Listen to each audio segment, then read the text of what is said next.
Mikhail, the deputy store manager, asks me if he can see me in the office. He doesn't seem his normal self. I know this because he calls me Peter. Normally he'd call me by my nickname Elvis. All the staff call me Elvis because of my singing voice. I'm always singing in the warehouse. Never on the shop floor though, Mikhail has made that very clear.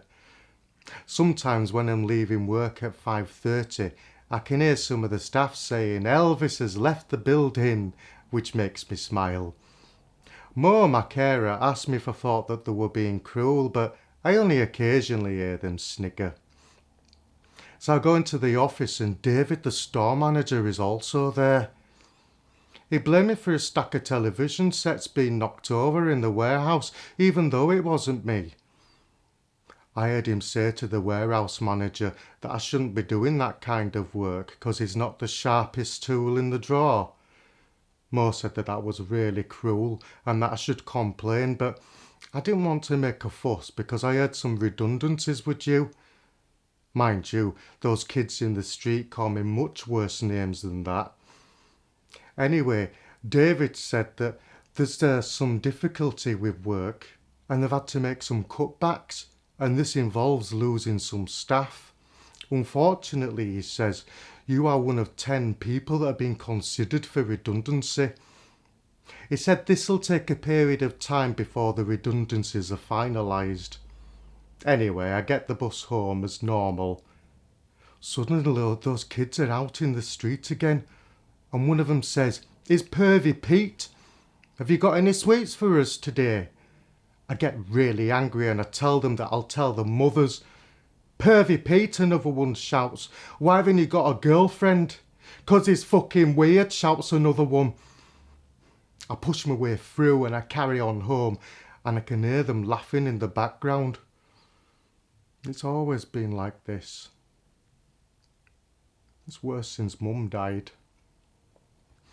I used to tell people at the day centre, but no one seemed interested after a while.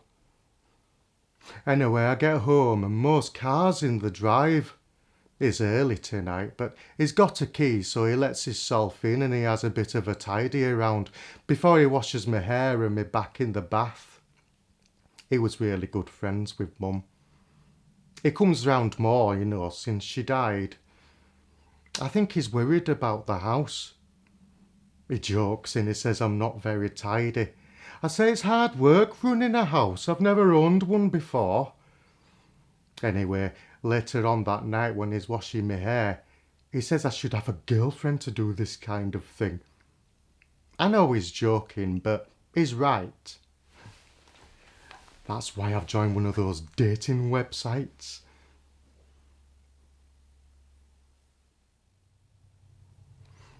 I've met someone online. It's taken me a couple of weeks to find someone that I really like. Donna is really into her music, and she likes the same stuff as me, R&B mainly. I told her that my nickname is Elvis and she thinks that's funny. She's 35, the same age as me, and she's very beautiful. Her picture looks like she should be a model in one of those magazines. And she's obviously keen. She's given me her email address so that we can chat properly. And she works for a solicitor's in London. And we're going to meet up. So much for those kids saying I can't get a girlfriend.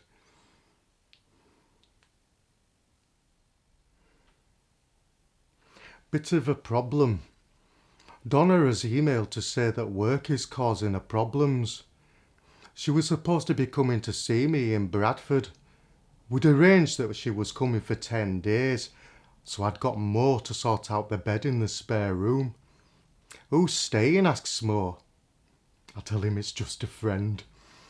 He seems a bit surprised, but he doesn't say anything. Then Donna drops this bombshell.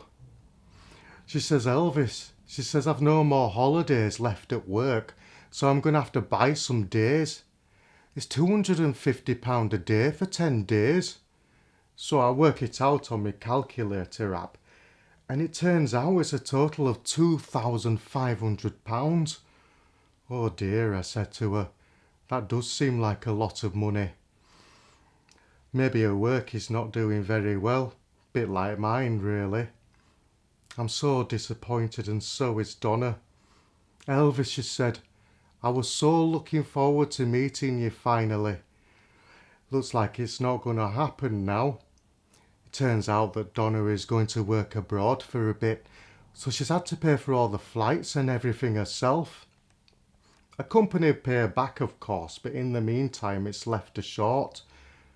And then she said, Elvis, if I had anyone to borrow it off, I could. So it looks like I'm not going to meet you after all. I'm so disappointed. And then I have this idea. I email her back. Look, I've got a savings account and I've got money that the government gives me as well. I always put a bit aside. I could lend you it. And then she emails me back and she says, oh, that's really sweet of you, but I'd feel really bad. I mean, I spend a lot of time convincing her that it's fine. Anyway, in the end, she says, well, if you're sure, then that's brilliant. I can pay you back at the end of the month when I get paid. So that's sorted then. I offered to go into the local branch and transfer it tomorrow. I've got my own bank card now. But then she emails back and she says, well, Elvis, I really don't want to put you out, so it's probably best if you email me your bank details. It's all a bit complicated, but in the end I managed to send her the details that she needs. So that's it then. She's coming up on Monday. I'm so excited. I've already checked the train timetable and she gets in at 14:28. So I celebrate by putting on my Janet Jackson CD. The 14:28 train comes and goes. I don't see anybody bearing Donna's likeness. So I wait for the one after that, and the one after that. Still no Donna. I'm getting really worried now, and then I realise I don't have Donna's number, because all our correspondence has been by email. So I catch the bus home, and I'm practically running back to the house. There's only one of those kids out on the street today, and he scurries away when he sees me. Not so brave on your own, are you? I get back to the house and I turn on the computer. It's taking ages to warm up. Oh, I've got an email from Donna. She says, Elvis, there's been a change of plan and I'm having to travel to America now, so I'll have to see you when I get back. So sorry. Bloody work. Donna. At least I know she's safe. Poor Donna. Her work doesn't treat her very well, do they? Suddenly Mo comes in looking really worried. Pete, he says, I've just been to your bank to get your money for you. He does this every week. He's got a spare card for my bank account. There's a name for it, but I can't remember what it is. It won't let me have any money. Your account's practically empty. I tell him that I know all about it. But then he starts going on and getting more concerned. I tell him it's none of his business. Well, it is my business, he said. As your carer, I'm responsible, but I cut him off. I get really angry and I tell him that I don't want him to be my carer anymore and he should leave the house immediately. He starts looking really hurt and he mutters something about having to tell someone. So I slam the door behind him. Donna has emailed all the way from America. I was going to ask her if she's having a good time, but there's a problem. She's been in a car accident. Thank goodness she's okay, but she's had to go to hospital to have something done.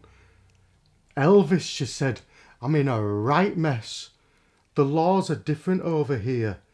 You have to pay for everything yourself. The ambulance, the treatment, everything. Poor Donna. I remember telling Mum years ago that I didn't trust the Americans, and this proves it. I can't believe they're exploiting Donna this way.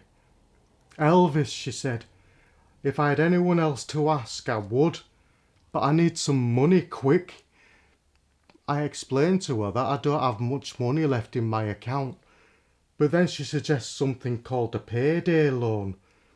She says it's really quick and easy and the money's transferred to your account. She even sends a list of information that I'll need, including details of where I work. Technically, I still do work because I've not been made redundant yet. She even suggests some websites to try. It's all very complicated. But eventually a big green sign flashes up saying accepted. So I emailed Donna the good news. It's only £800, but I hope this helps. She hasn't replied yet.